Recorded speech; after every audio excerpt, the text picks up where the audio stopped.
এই যে আমরা কোরআন শুনতেছি, এই কোরআন শুধু আমরাই শুনতেছি না, এই কোরআন জিনেরাও শ্রবণ করে। সুবহানাল্লাহ বলবেন না? এই যে এতগুলো মানুষ আমরা কোরআন শুনতেছি, আমরা কি শুধু আমরাই কোরআন শুনতেছি না, জিনেরাও কোরআন শুনতেছি? এটা কি আমার কথা? আমি মুখে কথা বললেই হবে? এই কথাটা কার? আল্লাহ পাক রব্বুল আলামিন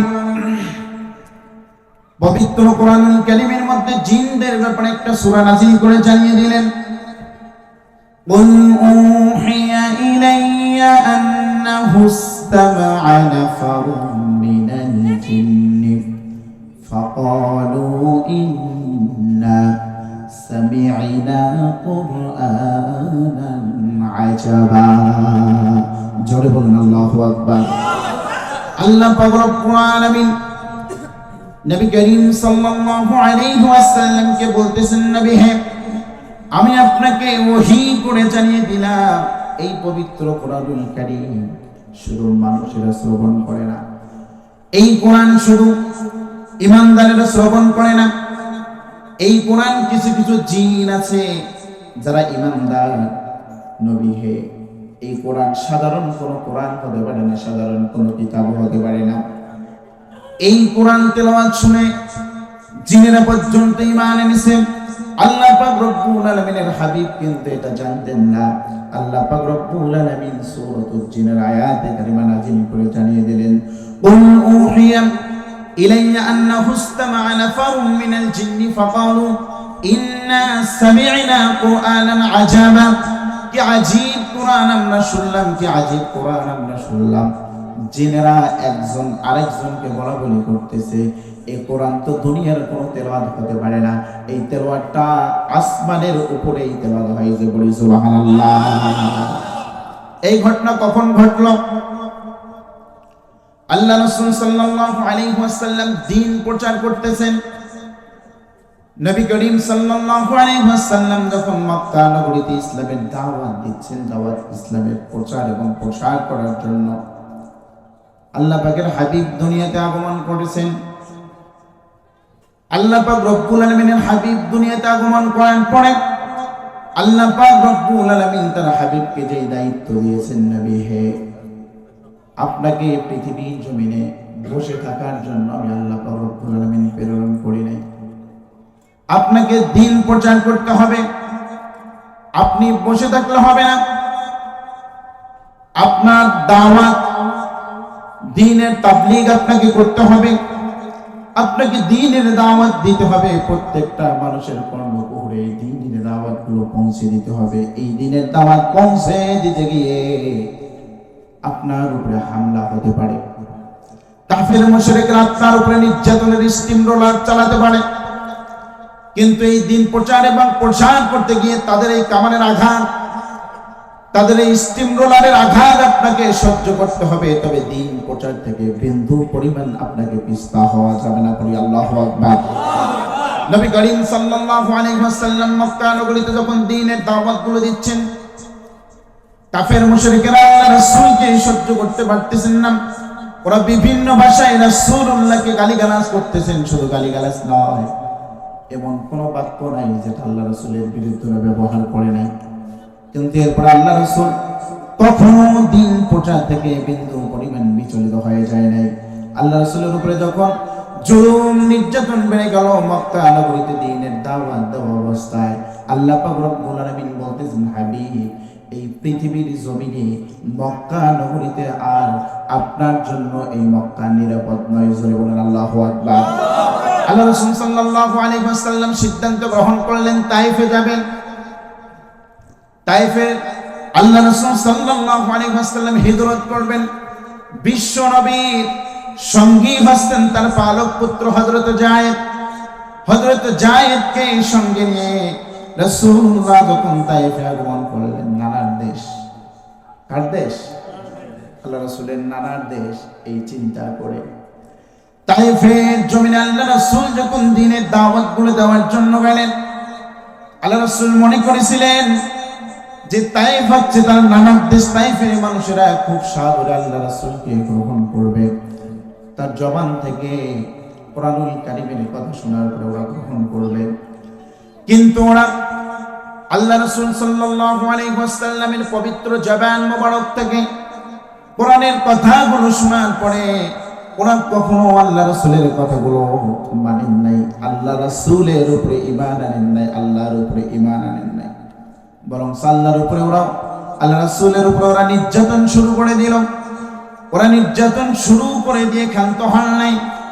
ওরা ছোট্ট ছোট্ট বাচ্চাদেরকে রাসূলের পিছনে লেলিয়ে দিলেন। শুধু তাই নয়, তাইফের ময়দানে কিছু যুবক ছেলে ছিল, এই যুবকদেরকে লেলিয়ে দিল। ওই যে পাগলটা এসেছে মক্কা থেকে, ওই পাগলটাকে তাইফ থেকে বিতাড়িত করে বলেন নাউজুবিল্লাহ। আল্লাহ রাসূল সাল্লাল্লাহু আলাইহি ওয়াসাল্লামকে রক্তাক্ত করে দিল। এমন পরিমাণে রক্তাক্ত করেছে আল্লাহ পাক রব্বুল আলামিন আর সহ্য করতে পারতেছেন না। আল্লাহর হাবিব তাইফ থেকে সিদ্ধান্ত নিয়ে নিলেন আবারও মক্কায় ফিরে আসবেন। মক্কায় ফিরে আসবেন এই সিদ্ধান্ত যখন আল্লাহর নবী নিলেন, আল্লাহ রাসূল এই সিদ্ধান্ত নেওয়ার পরে কিছু দূর গিয়ে আল্লাহ রাসূল সাল্লাল্লাহু আলাইহি ওয়াসাল্লাম উতবা সাহেবা তাদের আঙ্গুরের একটা বাগান আছে। আল্লাহ রাসূল ওই আঙ্গুরের বাগানে এক কিনারে বসে আঙ্গুরের বাগানের ছায়ার নিচে আল্লাহ রাসূল আরাম ফরমাচ্ছেন। এমত অবস্থায় উতবা সাহেব আল্লাহ রাসূলকে দেখলেন। দেখার পরে আল্লাহ রাসূল সাল্লাল্লাহু আলাইহি ওয়াসাল্লামকে ওরা এরপরে ওখানে দেখে পিছপা হয় নাই, আল্লাহ রাসূলের বিরুদ্ধে নানান অভিযোগ তুললেন। উতবা সাহেবের একজন কৃতদাস ছিল, বাগানের কাজকাম করত। এই আল্লাহ রাসূলের অবস্থা দেখে ওই কৃতদাস বলতেছেন, আপনি কে? আপনি কোথা থেকে এসেছেন? নবী করিম সাল্লাল্লাহু আলাইহি ওয়াসাল্লাম জবাব দিচ্ছেন, আমি মক্কা থেকে এসেছি। ওই কৃতদাস আল্লাহ রাসূলের চেহারা মোবারকের দিকে তাকায় প্রেমে পড়ে গিয়েছে, মায়ায় পড়ে গিয়েছে। আল্লাহ রাসূল ক্ষুধার্ত অবস্থায়, তৃষ্ণার্ত অবস্থায় হযরত যায়েদ আল্লাহ রাসূলকে বলতেছেন, ইয়া রাসূলুল্লাহ, ইয়া হাবিবাল্লাহ, আপনাকে এই অবস্থা করবে তায়েফবাসীরা, আমি হযরত যায়েদ কখনো চিন্তা করতে পারি না। আল্লাহু আকবার। ওই কৃতদাস আল্লাহ রাসূলকে একটা আঙ্গুরের সরা তার হাতে দিলেন। বিসমিল্লাহ বলে যখন সরাটা হাতে নিলেন, কৃতদাস খ্রিস্টান, সে বলতেছেন, এটা তো সাধারণ কোন ব্যক্তির বাক্য হতে পারে না, এটা সাধারণ কোন মানুষের কথা হতে পারে না, এই কথাগুলো নবী ছাড়া কারো কথা হতে পারে না। বলেন আল্লাহু আকবার। এই যে আঙ্গুরের সরাটা আল্লাহ রাসূলের হাতে তুলে দিলেন, বিসমিল্লাহ বলে যখন আঙ্গুরের সরাটা হাতে দিলেন, উতবা সাহেবা দেখলেন। দেখার পরে তার কৃতদাসের উপরে এমন কোন নির্যাতন নাই যে ওরা চালালো না। আল্লাহ রাসূল সাল্লাল্লাহু আলাইহি ওয়াসাল্লাম রক্তাক্ত অবস্থায়, আল্লাহ রাসূলের দেহ মোবারক থেকে রক্তগুলো ফিনকি দিয়ে বেরিয়ে যাচ্ছে।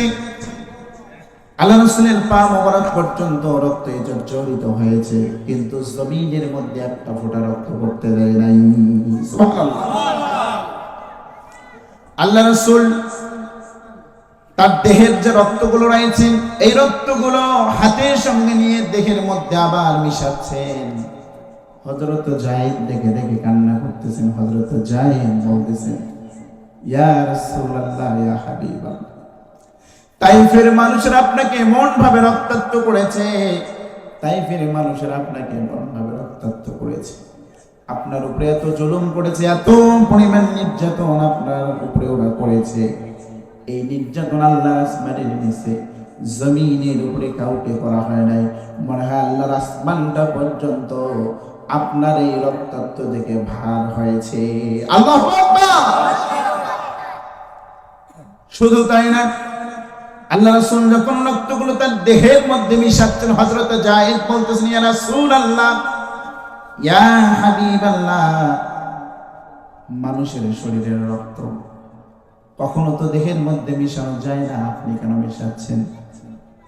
আল্লাহ রাসূল বলতেছেন, যায়েদের, তোমাকে একটা কথা বলি, ও যায়েদ, তোমাকে একটা কথা বলি, মানুষের রক্ত দেহের সঙ্গে মিশানো যায় না, এটা আমিও জানি, কিন্তু আমি তো সাধারণ কোনো মানুষ নই রে যায়েদ।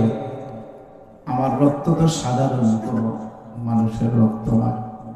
একজন পয়গম্বরের রক্ত যদি জমিনের মধ্যে পড়ে যায়, ওই জমিনের মধ্যে আল্লাহ পাক রব্বুল আলামিন কিয়ামত পর্যন্ত গজব নাযিল করবেন। কথা বলেন ঠিক কি না? এজন্য আল্লাহ রাসূল সাল্লাল্লাহু আলাইহি ওয়াসাল্লাম বারবার তিনি হাতের মধ্যে রক্তগুলো নিয়ে দেহের মধ্যে মিশাচ্ছেন, এই কারণে জমিনের মধ্যে যেন এক ফোঁটা রক্ত না পড়ে। জমিনের মধ্যে যদি এক ফোঁটা রক্ত ওই তাইফের ময়দানে পড়ত, আল্লাহ পাক রব্বুল আলামিন ওই জমিনের মধ্যে কিয়ামত পর্যন্ত তাইফবাসীর উপরে গজব নাযিল করে দিত। কথা বলেন ঠিক কি না? এটা সাধারণ কোন পয়গম্বরের রক্ত হতে পারে না, এটা হচ্ছে নবী এবং রাসূলের রক্ত। কথা বলেন ঠিক কি না? এই কথা যখন হযরত যায়েদকে বললেন আল্লাহ রাসূল সাল্লাল্লাহু আলাইহি ওয়াসাল্লাম ওযু বানালেন, নামাজে দাঁড়িয়ে গেলেন। আল্লাহ রাসূল নামাজের মধ্যে যখন তেলাওয়াত করতেছেন, একদল জিন আকাশ দিয়ে উড়ে যাচ্ছে। আল্লাহ রাসূলের এই তেলাওয়াত শুনে তারা থেমে গিয়েছে। থেমে যাওয়ার পরে চিন্তা করতেছে, এ আজীব তেলাওয়াত, এই তেলাওয়াত তো আমরা কখনোই কোনো সময়ের জন্য আমাদের কানের মধ্যে আসে নাই। এই তেলাওয়াত সাধারণ কোনো তেলাওয়াত হতে পারে না, এ তো আজীব কোরআন থেকে তেলাওয়াত, আজীব কিতাব থেকে তেলাওয়াত। তখন আল্লাহ পাক রব্বুল আলামিন সঙ্গে সঙ্গে সূরাতুল জিন, এই জিনের আয়াত নাযিল করে জানিয়ে দিলেন, নবী হতাশা হওয়ার কোনো কারণ নাই, টেনশন হওয়ার কোনো কারণ নাই, চিন্তিত হওয়ার কোনো কারণ নাই। তাইফবাসীরা আপনার কাছ থেকে কোরআনের কথা শুনে ওরা ঈমান না আনতে পারে, কিন্তু আমি আল্লাহ পাক রব্বুল আলামিন আমার কুদরতি পার্লামেন্টে সিদ্ধান্ত গ্রহণ করে একদল জিনকে আমি আপনার তেলাওয়াত শোনার জন্য পাঠিয়ে দিয়েছি। আর ওই জিনেরা আপনার কোরআনুল কারীমের তেলাওয়াত শুনে আপনার উপরে ঈমান গ্রহণ করেছে। পড়ি সুবহানাল্লাহ। ঈমানদার মুসলমান রাসূলের তেলাওয়াত শুনলে কাফির পর্যন্ত ঈমান আনে, জিনেরা পর্যন্ত ঈমান আনে। কথা বলেন ঠিক কি না?